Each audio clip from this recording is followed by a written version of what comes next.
Porque a gente buscou o seguinte, ó, que a gente quer integrar pessoas da área de negócio, desenvolvedores e pessoas com conhecimento em design e usabilidade. Aí vocês, na minha equipe não tem, o que é que eu faço? Alguma ideia? Aí você mesmo, você faz o papel, se coloca naquele papel, né? Não, Fernando vai, Fernando é ciência da computação. Mas ele hoje é um estudioso da parte de marketing, né? De design e usabilidade. Também. Paixão. Então, a equipe multidisciplinar, mas se você não tem uma equipe multidisciplinar, por exemplo, Rafael, você fez sua aplicação com quem? Quando você fez sua aplicação, você fez com quem? Com o Clarice. Que era o design, né? Mas toda a outra parte de criação da ideia e de marketing você mesmo fez. Então ele se colocou nesse papel que ele fez. A gente vai usar uma base aqui de modelagem conceitual para fazer a primeira concepção da ideia. Vamos falar um pouco de design thinking e algumas estratégias, né? Primeiramente, criatividade. O criatividade é difícil falar sobre criatividade. Você vai ter que ligar o seu módulo, ouvir Beethoven, a gente vai botar aqui um pouquinho de música clássica para vocês, apaga as luzes, vocês se dão as mãos e aí entram no processo estágio alfa criativo. Ideias fora da caixa, a gente também vai discutir um pouco isso, que é o seguinte, quando a gente entra num processo de brainstorming ou concepção da ideia, é o seguinte, você não deve ter muitos limites, porque a gente fica colocando, impondo limites, eu não vou fazer isso porque é muito caro, eu não vou fazer isso porque é muito complexo, eu não vou fazer isso porque não vai dar certo. Então não coloque num primeiro momento limites na construção das ideias. Depois vai existir um momento onde vocês vão colocar esses limites. Mas o primeiro pensamento, ele não deve ser com limites. Tá? E uma coisa, quando você tem uma equipe com 3 componentes, com 4 componentes, e cada um dá uma ideia muito não integrada, digamos assim. Depois, num segundo momento, deixe isso também acontecer. E depois, num segundo momento, vocês tentam fazer o quê? A integração disso que parecia estar desconexo. Porque é nessa integração do que está parecendo desconexo é que pode ser a grande inovação. Coisas que ninguém nunca pensou assim, eu vou juntar banana com chiclete. Concordam que quem aqui ia pensar chiclete com banana? Pelo amor de Deus, é uma loucura. Né? Ninguém vai comer chiclete com banana, é uma grande inovação. Você come babalu pra mim? Eu nunca comi isso, não. Mas, vocês entenderam? Entendeu o que a gente quis dizer, né? Que é essa questão de você conectar coisas muito desconexas, pode ser a grande inovação, pode estar exatamente nisso aí. Bom, essa equipe multidisciplinar, a gente falou sobre isso aqui, é importante que vocês, a partir de agora, que entraram nesse processo junto com a gente, e que o sucesso do nosso projeto cada equipe ter 1 milhão de downloads, vocês vão ter que começar a ser estudiosos um pouco dessas áreas. Você buscar conhecimento, buscar conteúdo, discutir um pouco, não só, porque tem muita gente que fica com a concepção, eu sou da área de computação, fico pensando só aqui, ou eu sou da área de design e usabilidade, fico só pensando aqui. Então agora quem está aqui tem que pensar um pouco em todas as outras frentes, ou quem está aqui tem que pensar um pouco em todas as outras frentes.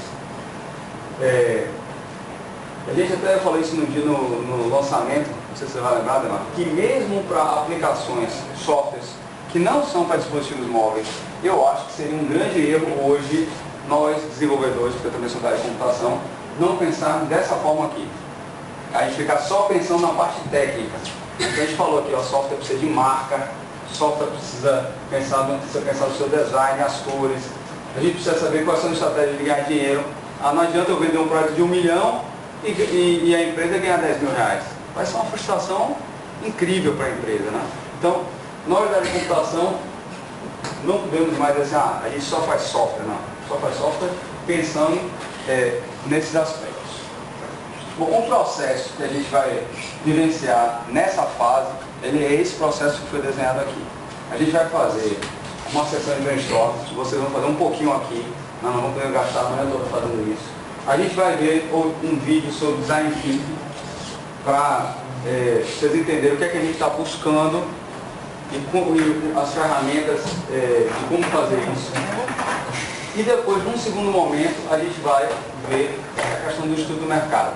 O estudo do mercado, ele muitas vezes pode impressionar, pode desmotivar você. Por exemplo, se você faz uma pesquisa na loja sobre uma área que você quer trabalhar e você encontra 10 mil aplicações, o que é que você faz, Gustavo? Eu Desiste. Será que é para desistir mesmo? faz melhor. Depende. Aí, ó, o Fernando falou isso. A gente vai mostrar o case, o nosso case, um dos cases que eu vou mostrar aqui. Quando a gente fez a primeira pesquisa, existiam 10 mil aplicações.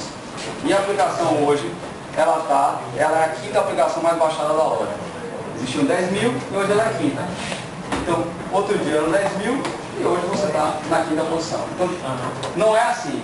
Tem que pensar o seguinte, você tem que olhar, porque de repente são 10 mil aplicações amadoras, são 10 aplicações de 10 mil, você tem que estudar aquelas aplicações para ver o nível de competência, o que, é que você pode melhorar, o que, é que você pode inovar em relação àquelas aplicações e criar um diferencial que aí, de repente, você pode superar aquelas aplicações. Outro passo é a parte de prototipação. Alguém aqui sabe o que é storyboard? Pessoal de design, o que é um storyboard? Storyboard é você fazer o passo a passo do que você vai desenvolver. Isso. Só que o storyboard daqui que a gente quer é o seguinte. No primeiro momento, para você pensar o conceito da sua aplicação, você não precisa nem pensar em tela. Você pode simplesmente pensar no conceito dela e contar uma historinha, por exemplo, de alguém usando a aplicação.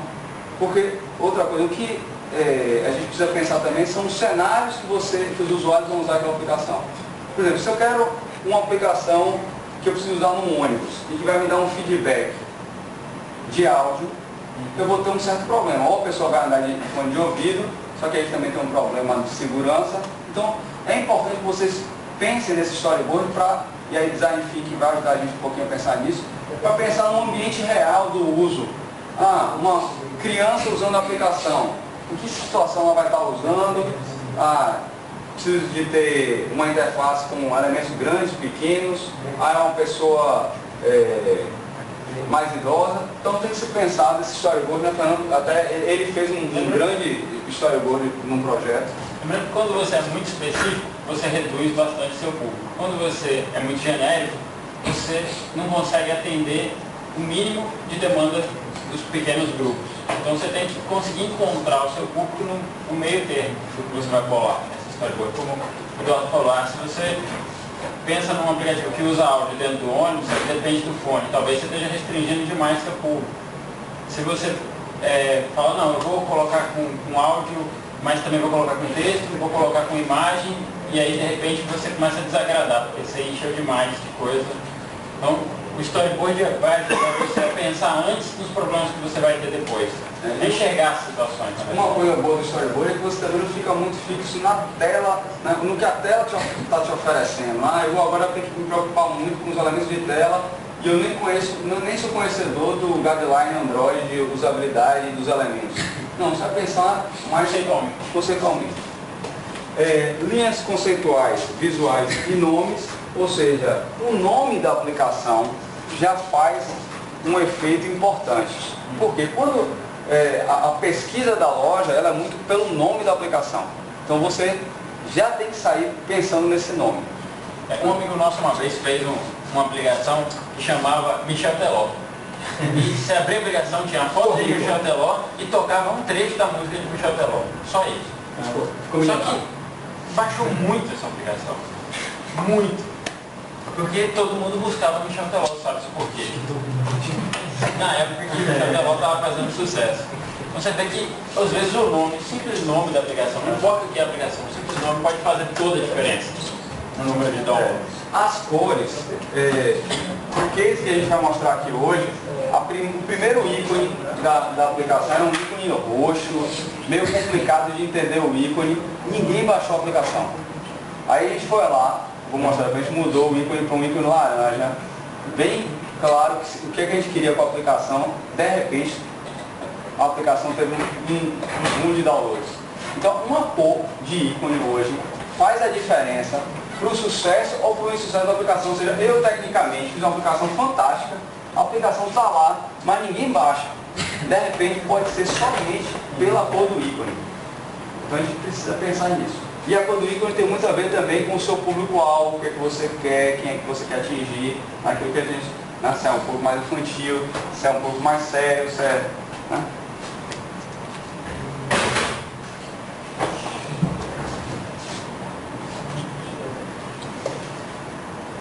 Vamos ver com o vídeo agora. Eduardo, deixa eu...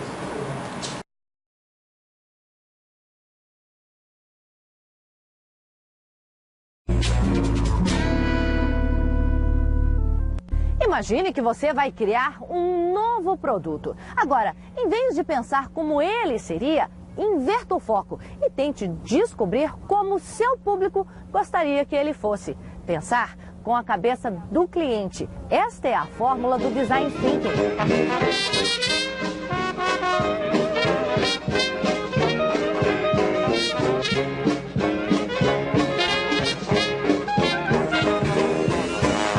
No início do século XX, quando o Ford T saía da linha de montagem para revolucionar os transportes e a indústria dos Estados Unidos, o pensamento era um só: produzir muito a um custo baixo. Da cabeça do visionário Henry Ford saíram conceitos e processos que até hoje são estudados nas universidades. Ford mergulhou no universo das pessoas para entender que havia demanda por carros a preço baixo e soube atender a este desejo. Criou a competição, ensinou todo mundo a produzir em série, mas isso hoje trouxe outros desafios para as empresas. Como se diferenciar e fazer seu produto saltar da prateleira do supermercado, ser relevante. É aí que entra o Design Thinking. O avião é meio glamour.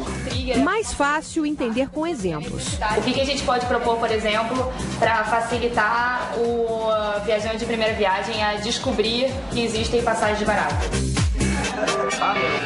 O cliente é fictício. Poderia ser uma empresa aérea interessada em novos passageiros que viu na emergente classe C uma oportunidade de expansão.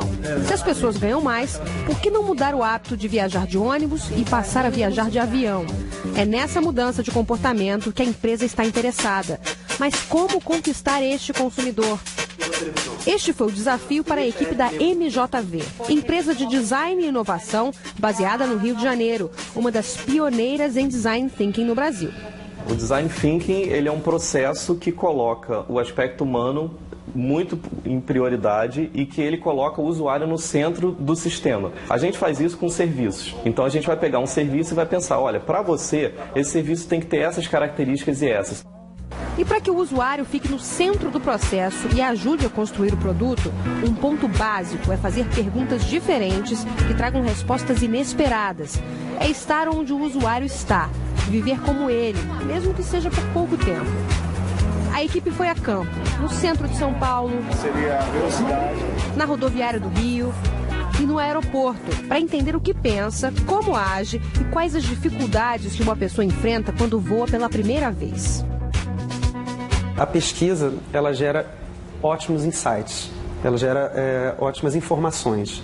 O design pega essas informações, transforma em ideias e viabiliza. O design ele não se propõe só a coletar informação, ele se propõe a oferecer soluções. Deste mergulho nascem as primeiras ideias. Bruno Medina tem formação de músico, mas a equipe agrega profissionais de diversas áreas.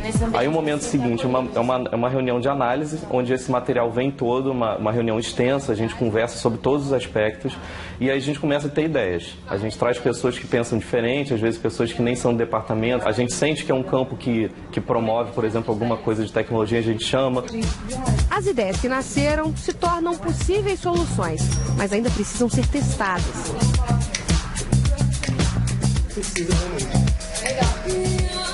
Nesta fase, fomos com a equipe até uma agência de viagens na Feira de São Cristóvão, reduto das tradições nordestinas do Rio de Janeiro, para colocar as sugestões em prática e avaliar a aceitação do público. Agora que você comprou uma passagem com a gente para Salvador, a gente está com essa promoção aqui, a gente está distribuindo hoje um kit de primeira viagem. O kit com informações para o passageiro de primeira viagem é só uma das soluções propostas pela equipe. Mas eles oferecem outros serviços, como, olha só, um táxi de porta a porta, de casa até o aeroporto, depois do aeroporto até o destino final. E também um outro serviço que é para levar bagagem diretamente para o aeroporto, direto para o check-in, a pessoa não precisa se preocupar. Ou, quem sabe, algumas mensagens de texto para a pessoa receber dicas de viagem ou tirar as dúvidas através do celular. Ou também, olha só, por R$ 9,90 a família também pode se divertir num espaço reservado para os parentes dos viajantes. Então isso é um combo que eles oferecem para essa pessoa que está viajando pela primeira vez. A Isabel está aqui na agência e ofereceu esse serviço para as pessoas. Isabel, o que você percebeu? As pessoas aceitaram bem, toparam comprar? O que você achou? Eu achei que as pessoas gostaram, principalmente do centro de diversões. Teve uma senhora que ia viajar para Aracaju para visitar a irmã dela e ela falou que ela tem filhos, netos que gostam de levar ela para o aeroporto. Então ela falou que seria ótimo eles irem todos juntos, aproveitar um dia de lazer, né, antes de embarcar. Tudo está aberto, a gente não tem uma tese para comprovar. A gente, na verdade, quer ver qual é a reação das pessoas, entender esse comportamento e muitas vezes a gente volta e redesenha o que a gente precisa, né? No caso, o protótipo é uma fase muito dinâmica por causa disso. Todo esse processo pode custar cerca de R$300 mil. São valores abaixo do que cobra uma empresa de consultoria de negócios, onde um trabalho pode passar de R$1 milhão. A diferença está em que a gente está trabalhando com profissionais que são diversos, que não são super consultores, que querem cobrar valores muito altos porque eles têm um conhecimento muito específico. E as consultorias de negócio têm sucesso por cima de fazer mudanças, demite 100 funcionários, aumenta o preço do produto, aí você resolve um problema a curto prazo das empresas. O design thinking faz diferente. Eu pego o problema e abro a caixa.